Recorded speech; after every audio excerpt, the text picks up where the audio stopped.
I know this was in the early 2000s, so marketing's changed so much. And you talk about Victory Village, right? But what were some other things to go from really nothing in service to 10 trucks in, what, 3 years, 4 years? What was it?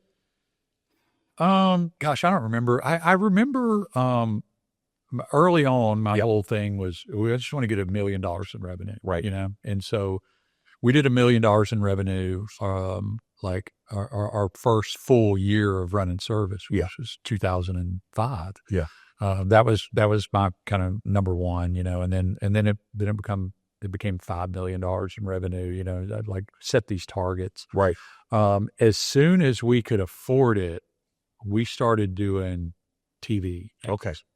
And we started with cable, because cable was cheap and cable's targeted, and 2007, cable kind of owned it. Right. It's not like it is now. People weren't streaming stuff. We didn't know about any of that. And so we started doing cable TV, and I learned very quickly TV is a very powerful medium. Right. I was still running some service calls at that time. Yeah. And I can remember showing up at somebody's house and the lady goes, "Well, you're that guy on TV." "Yes, ma'am, I am." Yeah. "Who's going to do the work?" "I'm going to do it." Yeah. And we wore white button-up shirts in those days. And she would be like, "Well, you're not going to do it in that shirt, are you?" "Yes, ma'am, I am." Yeah. "Well, what if you mess it up?" "I got another one." It's like, Yeah.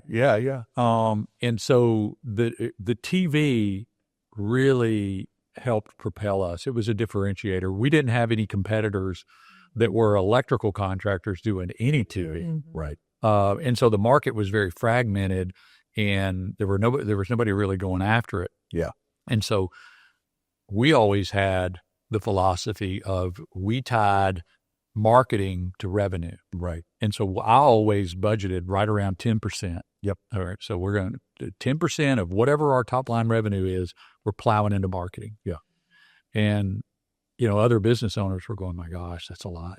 Sure. It's like, well, And then it will sign us up for everything with the chambers. Yeah. We joined all of the Chamber of Commerce's, and I'm a relational person. I like people, and I like being in all events, that sort of thing. So everything we could do to volunteer at the schools, in the community, because people want to know you. Yeah. They really do want to know you. They want to be able to come up and shake your hand and talk to you face to face. And so we just immersed ourselves in the community. I love it. And people started knowing, oh, there's Kerry and Carol. Yeah. Right. And the great thing about chamber and local stuff like that doesn't take a whole lot of money. Now, it requires time. It is, City's the balance. Yeah. Time and money. not being afraid to meet new people. Right. You really have to, but you're selling yourself. Right. So all the time it's about, they want to know you. They want to know who they're doing business You're with. going to their home. They want to know who's that person. Do I really trust them? So If you have to do that. If somebody had a parade, it was like, can we put a truck in the parade? Right. We'll throw out candy or whatever. Yeah. It was Christmas all events, 4th Yeah. of July, I love it. everything, seasonal, whatever. Yeah. To help the schools. Yeah. That's great. But it is, and I think this business will always be this way. Mm-hmm. It's local, local, local. People don't want to perceive they're doing business with somebody that's got a home office somewhere else. Mm-hmm. Yeah, whatever. Yeah. There's a comfort in, well, they're just right down there. If there's a problem, I know I can get it. Right.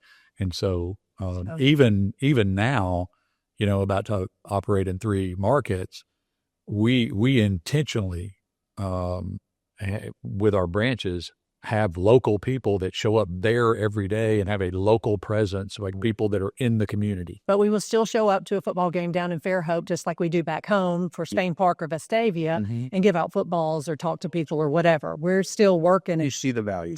Even to this day. Right. We will still be there.